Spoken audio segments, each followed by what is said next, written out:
kami dipahamkan pegawai pejabat Setiausaha Agong Bersatu telah membuat satu laporan polis berkaitan tuduhan Setiausaha Agong Bersatu terbabit dengan cubaan rasuah yang di-Pertuan Agong. Yang ketiga, hal ini bertambah panas dengan kenyataan penafian dari Yang Amat Berbahagia Tun Dr. Mahathir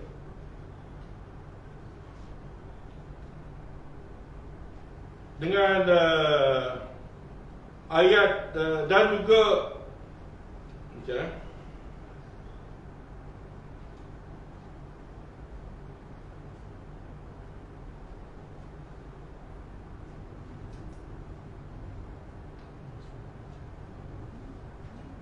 Tun Dr. Mahathir yang dibuat oleh kononnya dituduh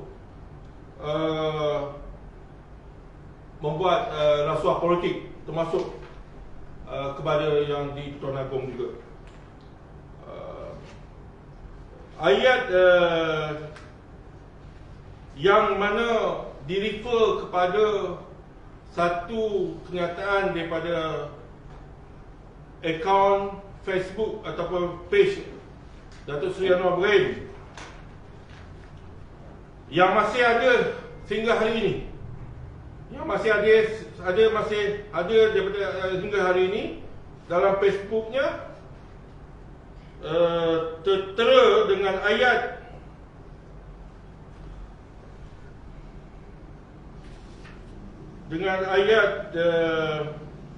seperti mana yang dilaporkan oleh Malaysia Kini. Ayatnya berbunyi dalam posting tu, ayatnya berbunyi, dah habis sikit sekejap.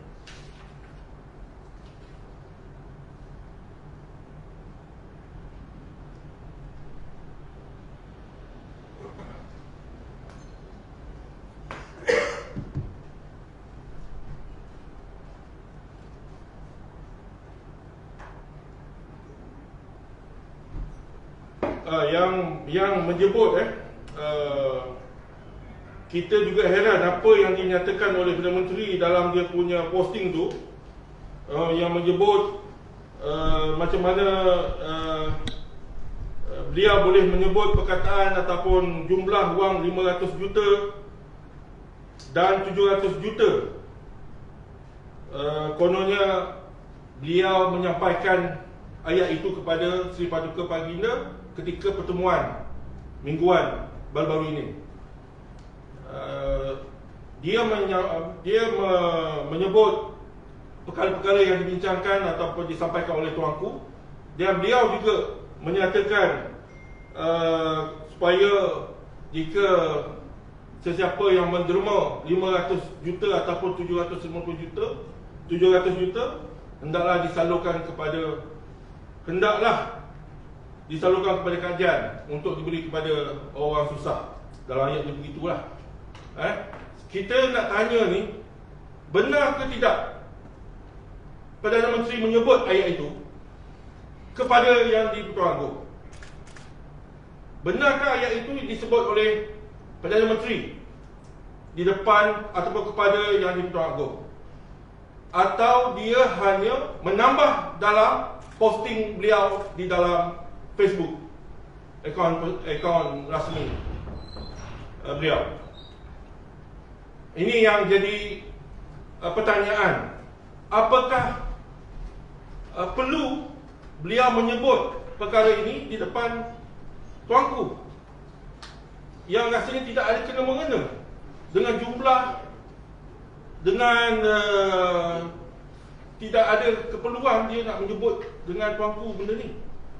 Tapi dia sebut seandainya ada cadangan mana-mana pihak menyampaikan derma sebanyak 500 juta atau 750 juta, hendaklah disalurkan terus kepada asnaf dan golongan miskin dalam negara.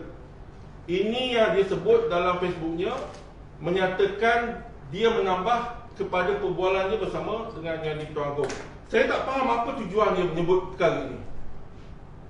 Sama ada betul beliau menyebut kepada tuanku ataupun hanya menambah ayat-ayat di dalam Facebooknya. Apakah sekiranya beliau menambah dalam Facebooknya cubaan untuk menyindir pihak-pihak tertentu untuk menyogok yang di Pertuan Agong? Apakah itu maksudnya? Ini yang kita jadi tanya-tanya kepada rakyat, sehingga beliau mengeluarkan perkataan itu. Dan apakah beliau mahu mengingatkan yang di Pertuan Agong supaya jangan terima sogokan pihak tertentu untuk tujuan yang sama? Apa yang sebenarnya matlamat ataupun sebenarnya yang nak disampaikan oleh Perdana Menteri dengan ayat yang dikeluarkan ini? Ini yang jadi tanya kita, dan ini menjadi polemik sehingga laporan-laporan polis dibuat. Kononnya ada cubaan membeli MP-MP dengan jumlah yang besar, termasuk yang menuduh kononnya juga nak sogok kepada Duli Yang Maha Mulia tuanku yang di Pertuan Agong. Ini yang jadi kegusaran pada rakyat, saya percaya pada NGO-NGO, dan ini kita minta pihak polis menyiasat menyeluruh perkara ini. Kenapa boleh jadi punca menyebut tuanku disogok? Ini yang sangat kita marah, kerana ia membabitkan batang tubuh tuanku. Dan bila ianya dibuat laporan polis oleh Setiausaha Politik Perdana Menteri yang menyebut cubaan menyogok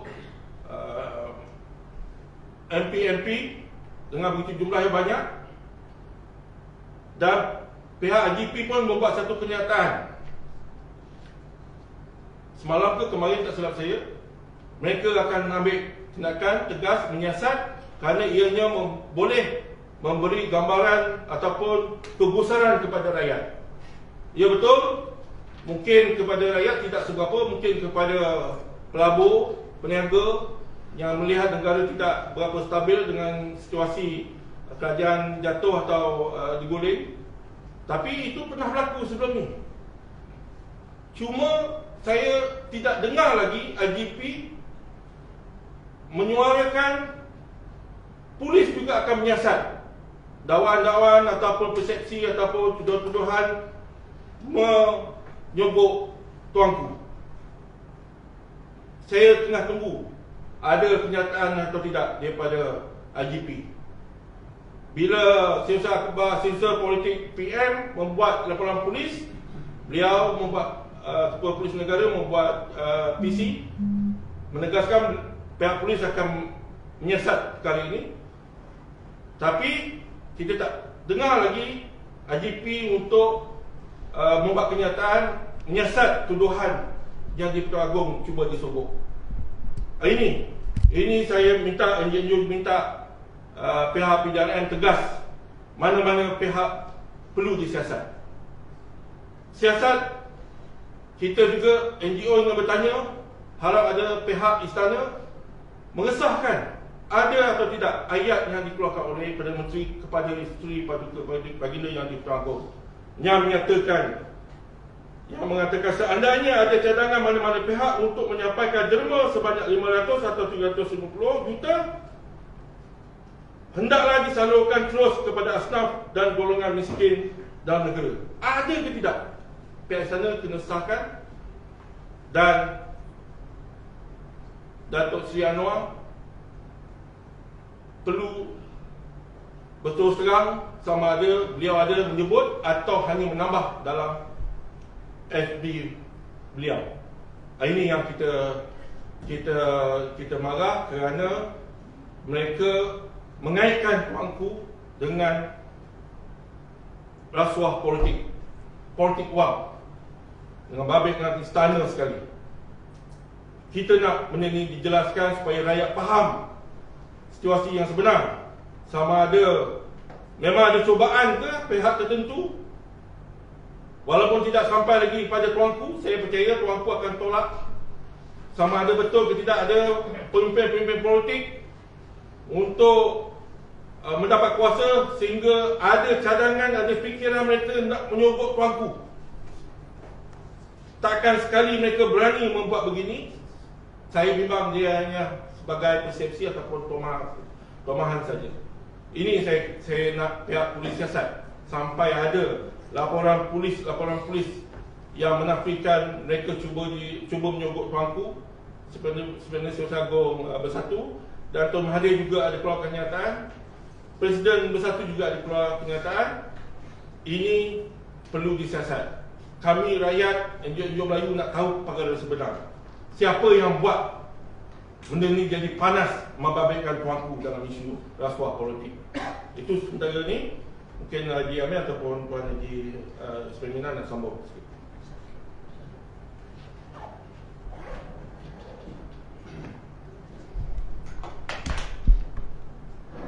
Assalamualaikum warahmatullahi wabarakatuh.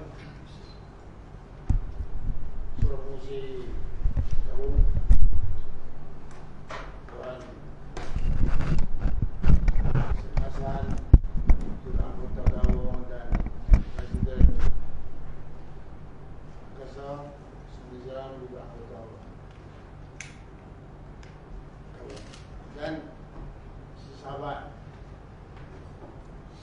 media yang terhormat sekalian.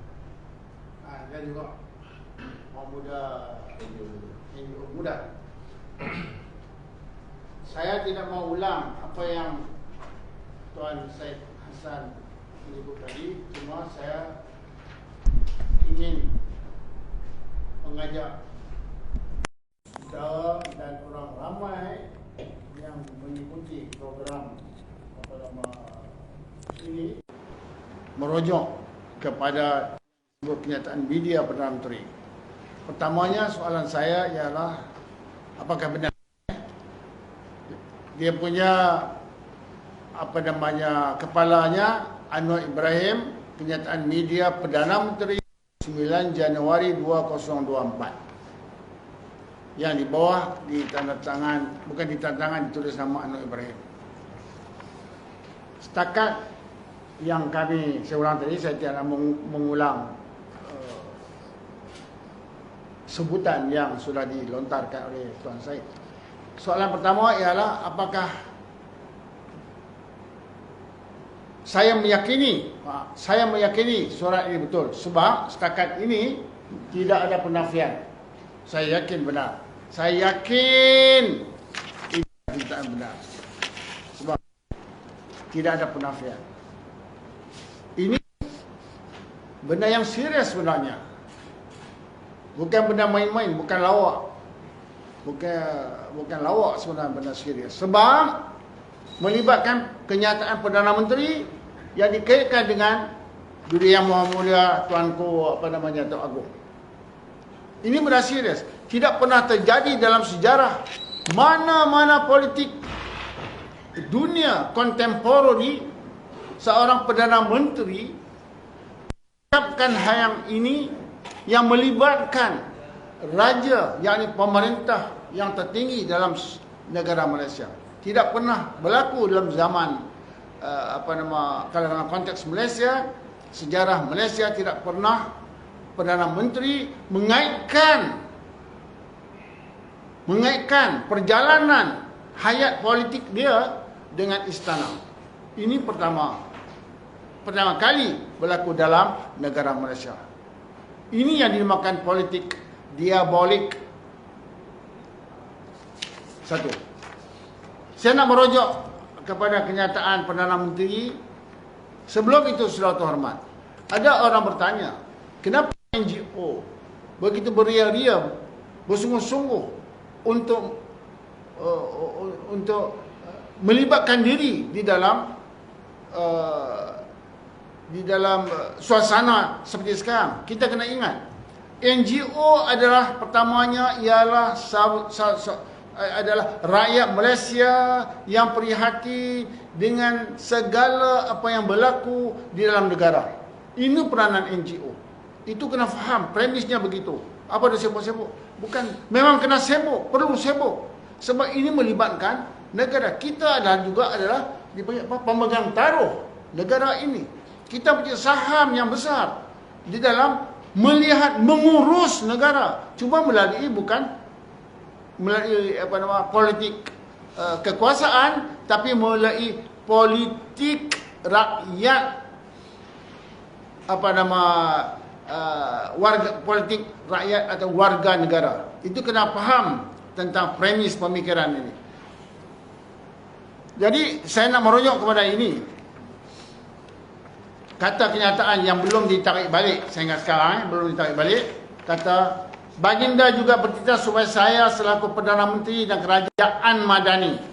Ini pun nak kena faham kerajaan Madani ni apa benda ni kerajaan Madani. Untuk meneruskan kerja mengurus negara. Soalan pertama, apa yang diurus? Apa yang diurus? Ini titah tuanku. Anda kena mengurus. Apa yang diurus negara ini? Semua orang tahu, saya tak perlu ulang. Dari sisi ekonomi, na'udzubillah, semakin parah sekarang. Apa yang diurus? Komen-komen daripada orang-orang profesional, ahli-ahli akademik, bekas profesor universiti, dosen dulu NGO. Bagaimana kegagalan Perdana Menteri mengurus negara? Saya ulang, gagal Perdana Menteri untuk menyahut titah baginda Tuanku Agong untuk mengurus negara ke arah yang lebih baik. Kita tidak nampak, hanya kenyataan-kenyataan yang memberi menggula-gulai orang ramai. Dan apa yang dilaksanakan sekarang, kita boleh tengok projek-projek yang diurus untuk memberi kepada golongan kapitalis, super kapitalis, baik dalam atau luar negara.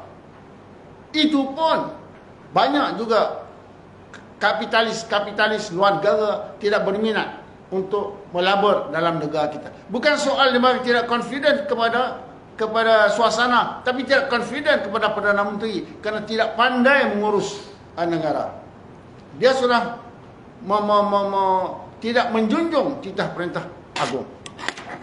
Poin yang pertama. Poin yang kedua,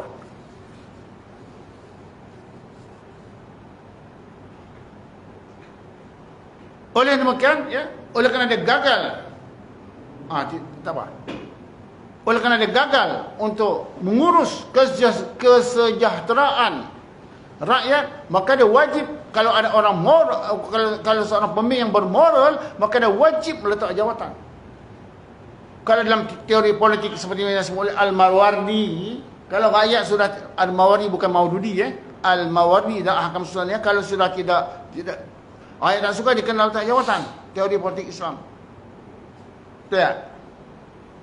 Satu. Lagi kita tengok. Jadi dia kena letak jawatan. Sebab dia gagal mematuhi titah tuanku. Sebab itu ada seorang profesor, saya tak mahu sebut nama atau dia nak terucap. Profesor, kawan saya, bekas profesor, saya pernah bekerja dengan UN dan semuanya. Dia mengatakan patut 2 minggu lepas tak silap, patut kita mengurus politik, mengurus ekonomi negara ni di luar bingkai ekonomi, sistem ekonomi sekarang. Dia ada sebut itu. Jadi kena ingat. Jadi kenapa kita abaikan pandangan orang tuanku dan juga orang profesional, yang profesor ekonomi yang diiktiraf oleh PBB. Yang kedua, kemudian beliau juga mengaitkan nama tuanku Agong. Ini bagi saya, dia sudah mencalarkan tubuh pribadi, diri pribadi tuanku Agong, yang semua rakyat Malaysia sayang kepada baginda. Dia sudah mencalarkan dengan saya baca kata kenyataan oleh Anwar Ibrahim yang diterbitkan media Perdana Menteri, dia sebagai Anwar Ibrahim sebagai Perdana Menteri. Apa dia kata? Saya juga menambah ni dalam perbualan Perdana Menteri dengan Tuanku Agong. Saya juga menambah, seandainya ada cadangan mana-mana pihak untuk menyampaikan derma sebanyak 500 juta atau 750 juta yang kemudian di dalam segmen ini sehingga disebutkan malah jika perlu mereka juga kata sumber yang berkenaan adalah 1 bilion itu tak tahu. Ini saya berdasarkan statement dia. Kita hurai, kita syarah berdasarkan kepada dia. Kepada statement dia. 500 atau macam tu 750 juta ia hendaklah disalurkan terus kepada asnaf dan golongan miskin dalam negara. Habis kalau tak ada orang ni hang buat apa ni? Hang salurkan kepada asnaf yang betul-betul terkesan sangat. Waktu saya katakan tadi, dia tidak pandai mengurus negara, malah tidak pandai berfikir untuk menguruskan negara. Jadi poin ini dia sudah dalam bahasa lembut dia sebut derma, tapi orang memberi interpretasi yang berbeza. Saya tidak mau sentuh itu. Ini dalam bahasa lembut dia kata derma sebanyak 500 atau 750 juta. Ini sudah menyentuh apa yang dinamakan soal 3R. Kita dah berjuang bahasa Melayu 3R, R pun jadi orang putih. Race, religion, apa lagi? Jadi royalty. Baik. Dia sudah mencemarkan, mencalarkan tubuh badan yang tak agung. Inilah concern, prihatinnya kita NGO yang nak mempertahankan institusi dan batang tubuh Tuanku Agung. Jadi ini sepatutnya polis seperti mana yang rakan kita serius melihat. Ini kalau ngaku ham tak sampai 12 jam ngaku ham nak silap. Apa nama? Lupa. Ngaku ham tak sampai 12 jam. Buka kesihatan. Yang ini berapa lama ni? Kalau isu ini disebut berapa? 9 Januari. Ini hari dah berapa? 12. Mana dia? Yang kita dengar adalah kenyataan daripada ketua KPM KLGP, ketua Perdana Negara, yang sangat sigap, sangat-sangat tidak akademik, yang sangat-sangat tidak profesional dalam melihat isu kemelut politik. Bagi saya kemelut politik lah. Dia sangat-sangat tidak akademik, tidak profesional dalam melihat isu apa yang dinamakan isu politik semasa Malaysia. Jadi kembali kepada soal ini. Jadi dan kenapa kenyataan ini dibuat? Untuk menyampaikan derma sebanyak sekian banyak. Dan ini masih dimainkan oleh orang tertentu. Mana ni wibawa apa orang punya MC Melayu panggil apa ni? Bukan Fadil apa nama tu? Fadil Kementerian Komunikasi. Ini masih beredar dimain. Kenapa? Ada motif. Saya membaca. Ini ada motif politik nak mendiskredit orang yang berseberangan dengan pemerintah Madani sekarang. Nak mendiskredit. Ini kerja orang-orang pembangkang untuk menyogoklah apalah. Macam-macam orang boleh interpret, boleh memberi interpretasi. Ini Kementerian Komunikasi wajib segera cut perkara ini. Belum sekat lagi kan Tuan Syed kan? Masih ada lagi. Sebab tu saya boleh ambil ni. Ini esai hari ini. Kemudian kenapa dibiarkan begitu? Sebab nak memberi persepsi yang disebut tadi bahawa pembangkang kerjanya nak apa? Nak menderma dalam apa tu? Menderma dia sebut ni menderma. Jangan sebut rasuah kan kena cari lawyer pula. Dia menderma. Sebab nak mendiskredit orang-orang. Saya satu pihak tetapi yang lebih penting daripada itu dia untuk mencalarkan imej Tuanku Agung. Satu pihak orang politik. Ya, benar. Tapi satu lagi harus dibaca bersama dengan dia ialah untuk mencalarkan kewibawaan Tuanku. Nak derma kepada siapa ni? Nak derma kepada siapa? Orang buat investasi, dia bercakap dengan tuanku, suratan tu, dia bercakap dengan si Pualan. Saya nak derma. Ni nak derma ke siapa? Tentulah kepada orang yang di depan dia bercakap, saya nak derma. Ini selama calarkan. Saya ulang banyak kali. Satu perspektif dia nak mendiskredit pemimpinan, dia nak melawan dia yang berseberangan kan. Tapi dari satu perspektif lagi, satu level lagi, dia nak dia menghina sebenarnya tuanku. Ini yang harus kita baca. Ia hendaklah disalurkan terus pada asnaf dan golongan miskin. B40 hang tak selesai lagi. Hang urus B40 macam mana sekarang ni? Kerajaan Madani ni urus B40. Saya bukan si B40, lebih bawah pada B40, lebih bawah. Tuan Syed. B berapa ni dah? A50. A50.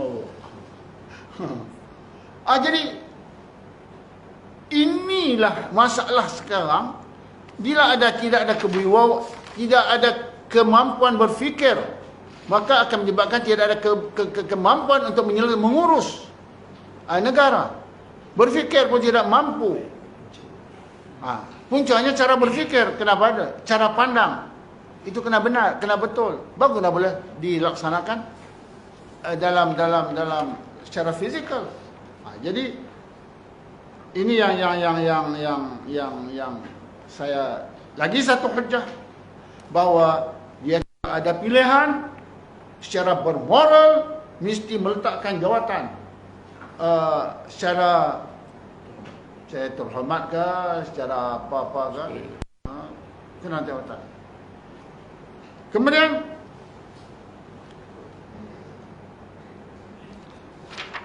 saya ingat selain daripada itu bahawa masyarakat kena melihat isu yang sedang berlaku ini dalam perspektif Madani. Sebab dia kata, baginda saya selalu Perdana Menteri dan Kerajaan Madani. Tuan-tuan, saudara terhormat, saya tak bawa tadi, hilang anak saya dari tak mana. Dokumen negara Madani. Yang pertama sekali tengok, ingat tak dokumen negara Madani? Nak mengikut pentadbiran Rasulullah sallallahu alaihi wasallam. Betul tak? Dia nak rujuk. Dia semua Madani. Adakah pengurusan negara sekarang dalam melihat dalam menyelesaikan apa yang disebut asnaf dan golongan miskin ni, dia meniru bagaimana Rasulullah SAW dalam negara Madinah menyelesaikan kesenjangan ekonomi. Saya cakap dalam konteks ekonomi dulu. Dah rojok ke tidak? Sebab itu saya kata, sebab itu saya ramai semua orang agak cynical kepada terminologi untuk isu Madani. Padahal bukan berdega-dega bercakap nak menyelesaikan, nak merojok pentadbiran negara berdasarkan lunas Madani. Faham? Maka datanglah tukang apa? Tukang karut. Dalam wayang kulit tukang karut mensyarahkan tentang Madani. Sebab itu ada sebuah institusi, boleh sebut nama, nak buat satu program tentang Madani, bahawa penyokong kuat menyahut ajakan untuk berforum. Tak boleh sebut nama aku dah. Nak sebut, tak nak sebut, tak mau sebut dah. Golek-golek tak mahu lah tu. Baik. Bila satu institut untuk mengadakan forum secara ilmiah, saya dijemput, saya bersetujulah dengan satu orang besar, seorang ahli ekonomi, menjadi ahli politik yang menjadi pengurusi sebuah gini ni. Dia tak nak. Datanglah cerita apa itu Madani. Sebab ini pun disebut ni kerajaan Madani. Apa benda kerajaan Madani ni? Dan disebut lagi dalam dokumen negara Madinah, negara apa tu yang dibaca itu hari, nak merujuk kepada perlembagaan Madinah. Piagam Madinah. Dia ingat orang semua tak kerti ke? Piagam Madinah itu apa? Piagam Madinah itu di antaranya ialah kalau ada masalah, kembali kepada Allah dan Rasul. Tu dalam perlembagaan Madinah tu tak bawa hari-hari. Hari lain lah kalau ada suatu musim madani. Maka selai kertas ini, statement ini dipanggil, sebenarnya sudah menjadi bukti bahawa dia jika ada moral mesti letak jawatan sekarang juga. Allahuakbar. Okey.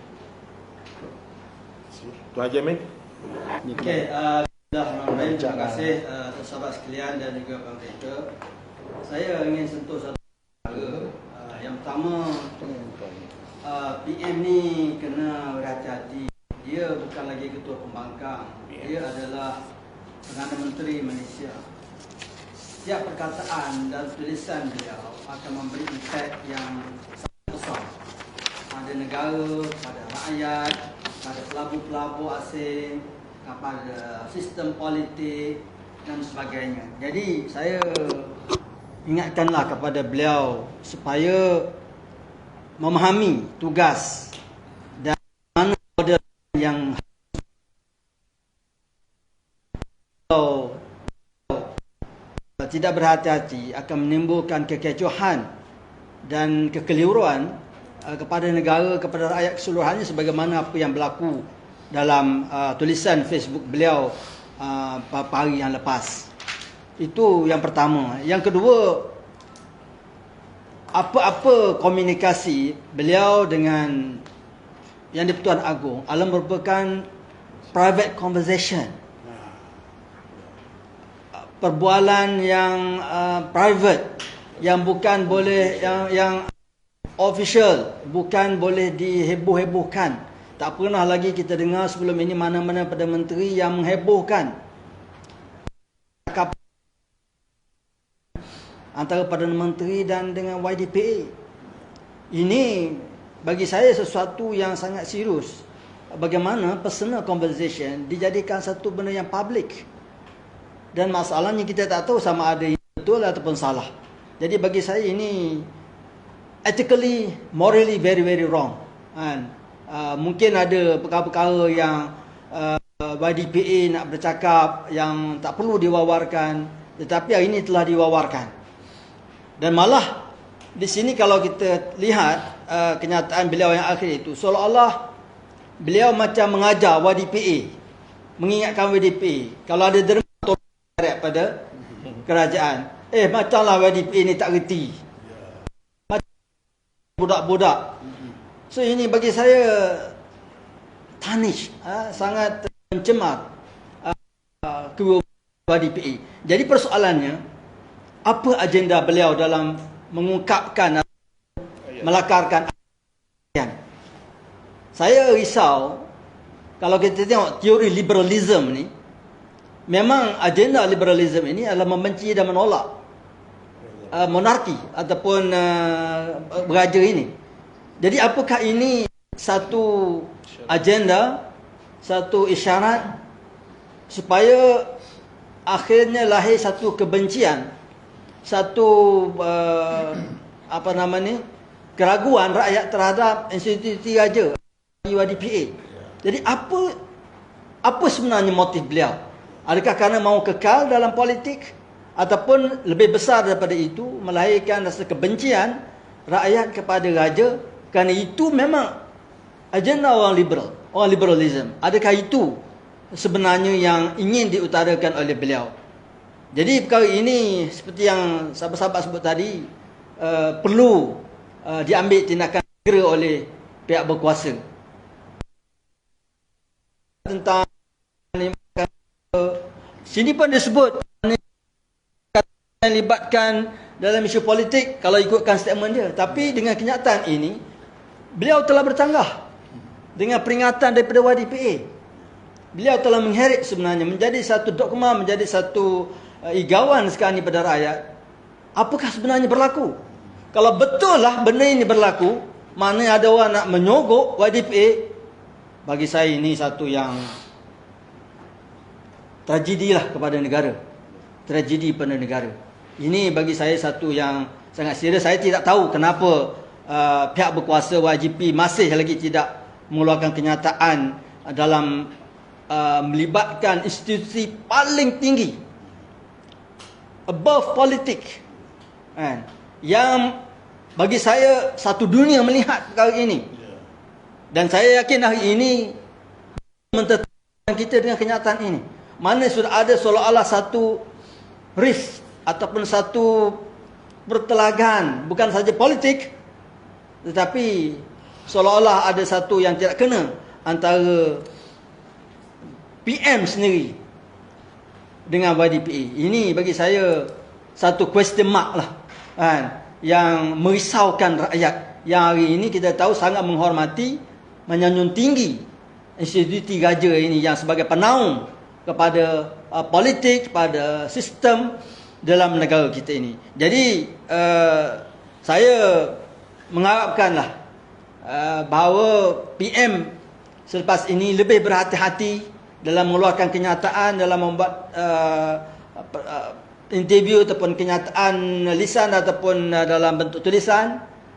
Dan saya juga mendesaklah pihak polis, IGP khususnya, mengambil tindakan yang segera, mengeluarkan kenyataan. Kita nak tahu apakah cerita ini cerita benar ataupun hanyalah retorik politik dalam membina persepsi kebencian kepada YDPA.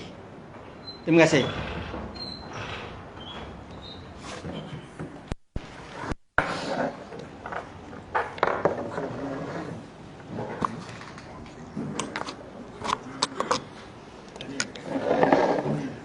Assalamualaikum warahmatullahi wabarakatuh. Saya Nizam, bercakap atas kapasiti ahli gabung.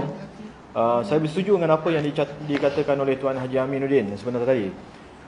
Sebarang percakapan, perbicaraan, pertemuan dengan Yang di-Pertuan Agong itu adalah sesuatu yang sepatutnya menjadi rahsia, bongkarkan, tidak dikeluarkan butir-butir bicara, kan?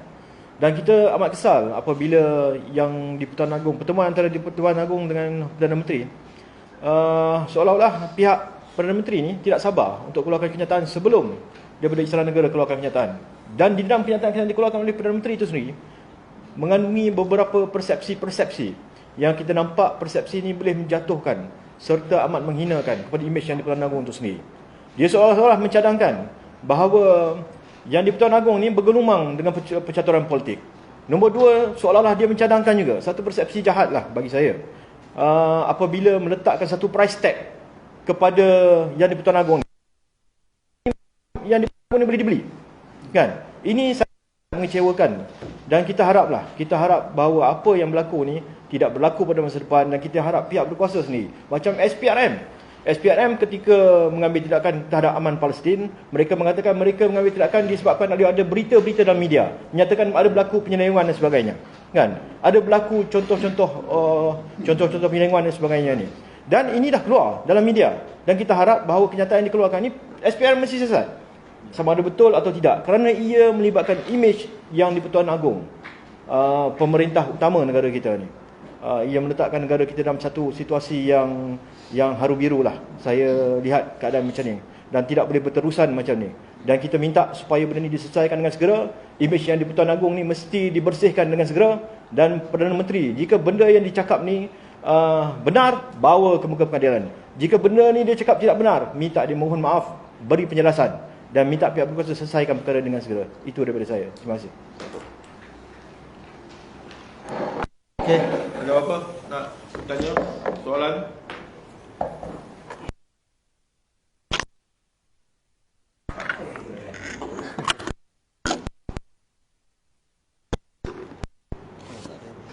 Oh, tak ada. Yang baju kuning ni biasa mesti ada. Okey, jangan tanya yang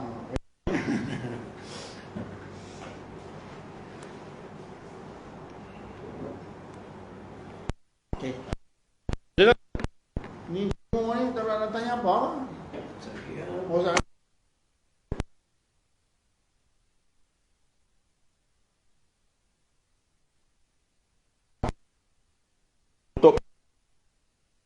ni engineer pihak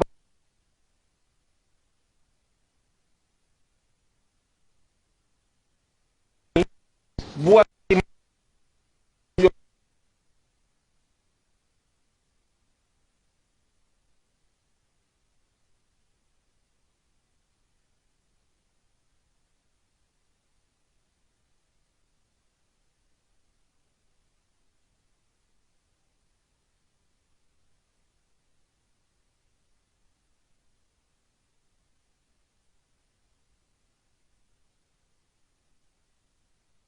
hukum dan tak betul kita akan kritik. Dia kalau kata buat satu yang lihat kita boleh nak, kita akan sokong kerajaan. Tak ada masalah. Baru-baru naik tak payah ditarik balik. Ini contoh-contoh yang kita tak kerajaan sekarang ni. Kalau perbetulkan dari segi ekonomi, isu Islam, isu Melayu, resis yang makin menjadi-jadi.